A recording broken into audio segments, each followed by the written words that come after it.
नमस्कार दोस्तों, मैं गुप्ता सर आप सभी को हमारे YouTube चैनल स्पीडिंग मैथ पट्टा में स्वागत है। दोस्तों, आज इस क्लास के माध्यम से हम लोग 10th क्लास का फिजिक्स पढ़ेंगे।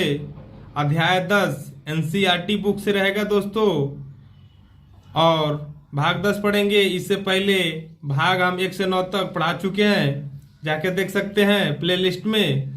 दोस्तों, आज हम पढ़ेंगे उत्तल दर्पण से प्राप्त प्रतिबिंबों की स्थिति, आकार और प्रकृति, और इसका किरण आरेख खींचेंगे। दोस्तों देखिए, इसमें उत्तल दर्पण द्वारा प्रतिबिंब की स्थिति, आकार, प्रतिबिंब की स्थिति, आकार तथा प्रकृति हम पढ़ेंगे। दोस्तों देखिए, इसमें वस्तु की स्थिति, प्रतिबिंब की स्थिति, प्रतिबिंब का आकार, प्रतिबिंब की प्रकृति। देखिए, वस्तु की स्थिति यानी बिंब की स्थिति, वस्तु मतलब बिंब का स्थिति। देखिए, अगर वस्तु अनंत पर हो तो उसका प्रतिबिंब का स्थिति बनेगा दर्पण के पीछे फोकस पर बनेगा। अब प्रतिबिंब का आकार होगा अत्यंत छोटा होगा दोस्तों। अब प्रतिबिंब की प्रकृति यानी नेचर उसका भाषित तथा सीधा होगा। दूसरा है कि अनंत तथा ध्रुव के मध्य होगा। अनंत तथा ध्रुव के मध्य में दर्पण के पीछे फोकस और ध्रुव, पी के मतलब ध्रुव के मध्य बनेगा, यानी एफ तथा पी के मध्य बनेगा, छोटा बनेगा, आभासी तथा सीधा बनेगा। उत्तल दर्पण में किरण आरेख दो तरह के बनता है दोस्तों, एक अनंत पर हो और दूसरा अनंत तथा ध्रुव के मध्य हो। अनंत पर होगा तो दर्पण के पीछे और फोकस पर बनेगा, और अनंत तथा ध्रुव के रहेगा तो फोकस तथा पी के। इसमें अत्यंत छोटा, इसमें छोटा, ये दोनों कंडीशन में आभासी तथा सीधा बनेगा। दोस्तों देखिए, हम टाइम बचाने के चक्कर में किरण आरेख खींच लिए हैं। लिख दीजिएगा कि जब वस्तु अनंत पर हो, यानी केस 1 में कि जब वस्तु अनंत पर हो। कहाँ पर हो दोस्तों? अनंत पर हो।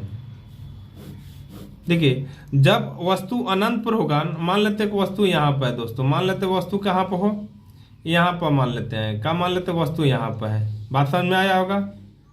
वस्तु यहाँ पर है दोस्तों। देखिए, यहाँ पर वस्तु है तो यहाँ से वस्तु हम एक मान लीजिए वस्तु यहाँ पे, यहाँ से किरण आरेख खींचे। देखिए, यहाँ से किरण, यानी इसको मुख्य अक्ष बोलते हैं, मुख्य अक्ष के समांतर एक किरण आरेख खींचे। देखिए यहाँ पर, तो यहाँ से क्या हो गया? रिफ्लेक्ट हो गया, यानी टकरा के परावर्तित हो गया, इधर हो गया।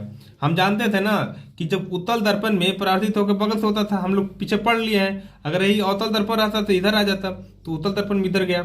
अब इसका जिसमें हुआ आंशिक हल्का हल्का प्रकाश इधर आया। कहा? आंशिक आया, आंशिक यानी फोकस से होकर गुजरा। ठीक है, उसी तरह हम लोग किरण आरेख बनाने के लिए दो किरण की आवश्यकता है। एक किरण तो यहाँ से हो गया और दूसरा किरण यहाँ से ले लिए, यानी मुख्य अक्ष के समांतर ले लिए, यहाँ से आ गया तो इधर रिफ्लेक्ट हो गया। और जब इधर आया ना तो हल्का से आंशिक इधर भी लाइट चल गया, तो दोनों का मिड पॉइंट कहाँ हुआ? फोकस पे हुआ। तो हमारा दर्पण यानी प्रतिबिंब कहाँ बनेगा? तो फोकस बनेगा। वही है कि जब देखिए पढ़े थे, देखिए कि अनंत पर हो, जब वस्तु अनंत पर हो तो दर्पण के पीछे प्रतिबिंब की स्थिति होगा। आकार क्या होगा? एकदम छोटा दोस्तों। तो देखिए है कि ना कि छोटा है, एकदम छोटा है कि ना? देखिए एकदम छोटा है। देखिए बात समझ में आया होगा? अब ये आभासी तथा सीधा, जो दर्पण का अगर पीछे बनेगा तो आभासी बनेगा और सीधा बनेगा।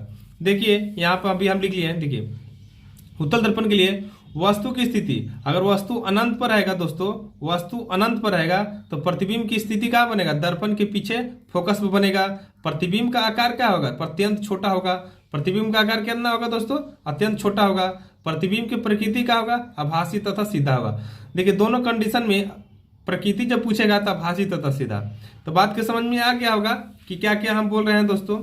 तो जब वस्तु, अब हम पढ़ेंगे कि वस्तु जब अनंत तथा ध्रुव के मध्य होगा, अनंत पर हो तो पढ़ लिए, और अनंत तथा ध्रुव के मध्य होगा। देख लीजिए किरण आरेख, ये 5 नंबर के एग्जाम में पूछा जाता है, बहुत वेरी वेरी इंपॉर्टेंट है। अगर ये आपका टेबल याद है तो आपका ऑब्जेक्टिव बनाने में बहुत ईजी होगा। अब हम लोग पढ़ेंगे अनंत तथा ध्रुव के मध्य में दोस्तों। देखिए दूसरा में क्या है? देखिए कि जब वस्तु अनंत तथा ध्रुव के मध्य हो। क्या दोस्तों? जब वस्तु अनंत तथा ध्रुव के मध्य हो। देखिए, तो यहाँ पर तो मान लें कि ध्रुव है दोस्तों। देखिए हम बना लिए पहले, ये वस्तु यहाँ पर क्या, ये हमारा ध्रुव है। अब मान लेते ध्रुव, अब इधर मान लें पूरा एरिया अनंत है, तो हम वस्तु को कहाँ रख लिए दोस्तों? यहाँ रख लिए। वस्तु को हम कहाँ रख लिए? यहाँ रख लिए। अब देखिए, हमको किरण आरेख बनाने के लिए कितने ऐसी चाहिए, यानी डायग्राम बनाने के लिए हमको 2 किरण चाहिए। तो एक किरण यहाँ से लिए, देखिए तो यहाँ से इसे पैरेलल गया, तो यहाँ टकरा के इस तरह के गया। और दूसरा यहाँ से ऐसे लाए, यहाँ से तो यहाँ से ऐसे आया, ठीक है। तो यहाँ से ऐसे आया तो ये देखिए, तो यहाँ से टकरा कल इधर लाइट गया। अब जब यहाँ से टकराया तो इधर लाइट आया, ठीक है। अब ये दोनों का देखिए तो मैच कहाँ पर टकर रहा है, यानी मीट कर रहा है, यहाँ पर कर रहा है, यानी क्या कर रहा है, पी और एफ के बीच में बन रहा है ना दोस्तों। इसका नहीं प्रतिबिंब की स्थिति होगा पी एफ के बीच में बनेगा और दर्पण के पीछे है दोस्तों। अब सीधा भी बनेगा और आभासी बनेगा। बात के समझ में आ गया होगा।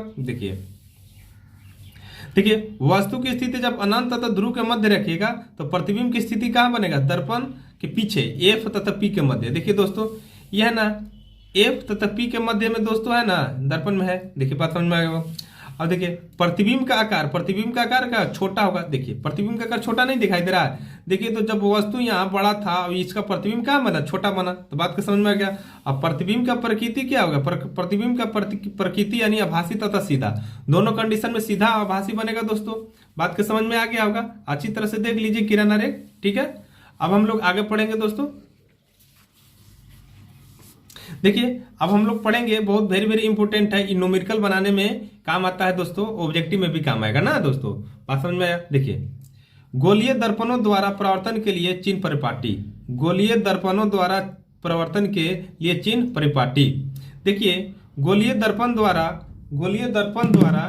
प्रकाश के प्रवर्तन का विचार करते समय हम एक निश्चित चिन्ह परिपाटी का पालन करते हैं, जिसे नए कार्तीय चिन्ह परिपाटी कहते हैं।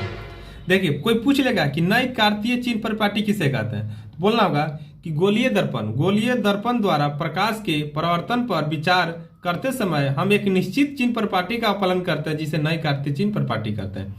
देखिए दोस्तों एक तो हम दर्पण ले लिए हैं, ये हल्का याद कर लीजिएगा। देखिए फिर आगे जब हम न्यूमेरिकल बनाएंगे ना तो बहुत अच्छी तरह से वहां समझा देंगे कौन प्लस में होगा कौन माइनस में होगा। देखिए देख हमारा दर्पण है, ये मान लेते हैं कि अवतल दर्पण ले लेते हैं, अवतल दर्पण इस तरह का हम ले लेते हैं। बात समझ में आ गया होगा। देखिए अवतल दर्पण ले लिए, ये हमारा क्या होगा दोस्तों, मुख्य अक्ष हो गया। ये क्या हो गया हमारा, मुख्य अक्ष हो गया। बात समझ में आ गया। देखिए आप देखिए दोस्तों इनमें कह रहा है कि जब ऊपर की ओर यानी वस्तु जब होगा ना, वस्तु ऊपर की ओर है तो दूरिया धनात्मक होगा, और नीचे की ओर दूरिया क्या होता है दोस्तों, ऋणात्मक होगा। नीचे की ओर दूरिया क्या होगा, ऋणात्मक होगा। बात समझ में आया। अब बीम की वस्तु तो है, देखिए अभी आपतित किरण है, इधर आने वाला का आपतित किरण, अब इधर क्या नहीं होगा, विपरीत होगा, पर होगा इधर बाईं ओर, अब इधर दाईं ओर, ये मुख्य अक्ष होगा।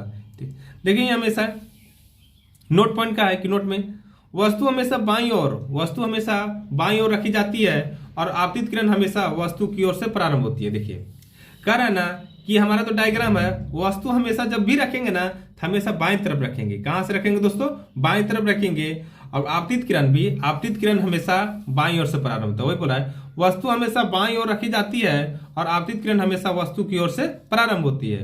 देखिए कुछ निम्न पॉइंट है दोस्तों, इसको याद कर लीजिएगा आप।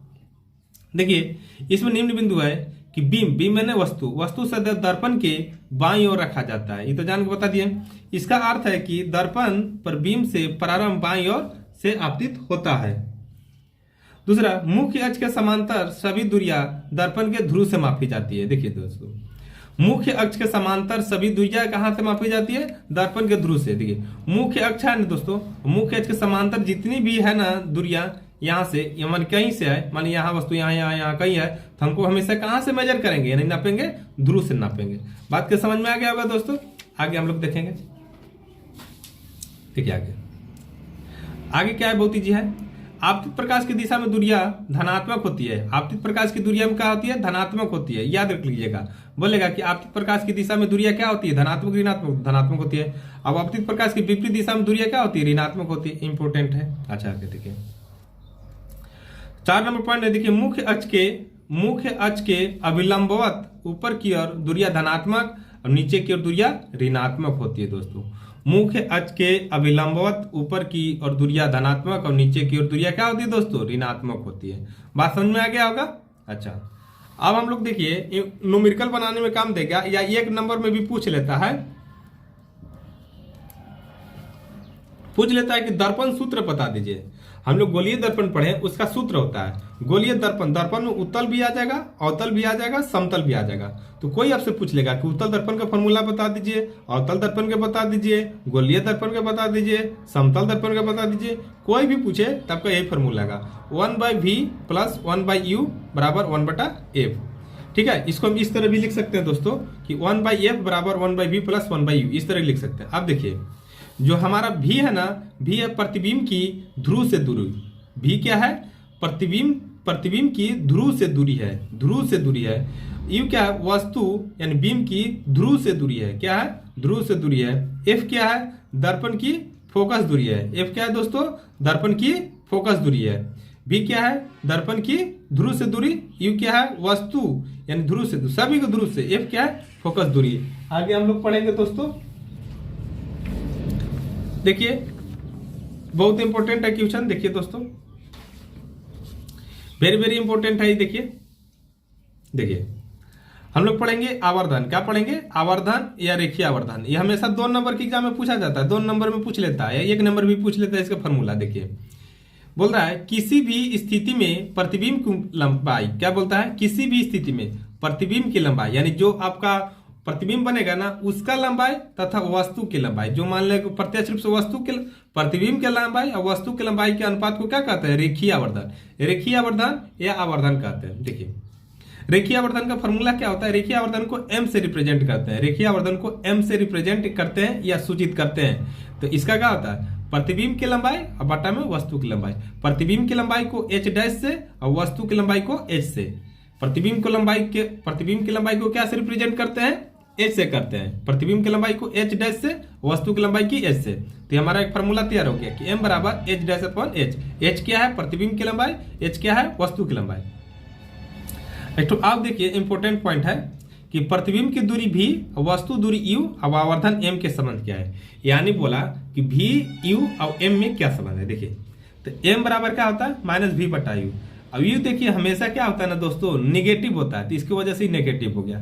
हम बताएंगे दर्पण में नेगेटिव क्यों होता है, हम जब न्यूमेरिकल सोल्यूशन करेंगे ना तो उसमें हम बताएंगे। नेक्स्ट वीडियो में हम लोग न्यूमेरिकल ही सोल्यूशन कंडीशन करेंगे। देखिए तो यानी m बराबर क्या होता है? -v बटा u। अच्छा m बराबर हम पढ़े थे, m बराबर यहाँ पढ़े थे कि h डैश बटा h। तो देखिए तो m के जगह पर h डैश अपन h रख सकते हैं, आई -v बटा u। तब तो जानते हैं अभी हमारा न्यूमेरिकल सोल्यूशन करने में काम देगा। हम लोग अभी तक 4 फार्मूला पढ़ लिए, h डैश h, अब यहाँ -v बटा u पढ़ लिए। अच्छा देखिए नोट पॉइंट में क्या होगा? आवर्धन का मान ऋणात्मक चिन्ह से ज्ञात होता है। अगर आवर्धन का मान ऋणात्मक आया तो प्रतिबिंब कैसा होगा? वास्तविक होगा। यानी आवर्धन का मान ऋणात्मक है। देखिए आवर्धन के मान से ऋणात्मक चिन्ह से ज्ञात होता है कि प्रतिबिंब वास्तविक है। क्या है? वास्तविक है। और आवर्धन के मान से ऋणात्मक चिन्ह से ज्ञात होता है कि प्रतिबिंब आभासी है। सॉरी यहाँ ऋणात्मक ना होगा, यहाँ क्या होगा? यहाँ धनात्मक होगा दोस्तों, यहाँ धनात्मक लिख दीजिए। ऋणात्मक तो ऊपर हो गया था, यहाँ धनात्मक लिख दीजिए। बात समझ में आ गया? धनात्मक चिन्ह से क्या होता है? प्रतिबिंब आभासी है। दोस्तों अगर वीडियो अच्छा लगे तो चैनल को सब्सक्राइब करिए। आगे वीडियो पाने के लिए दोस्तों धन्यवाद।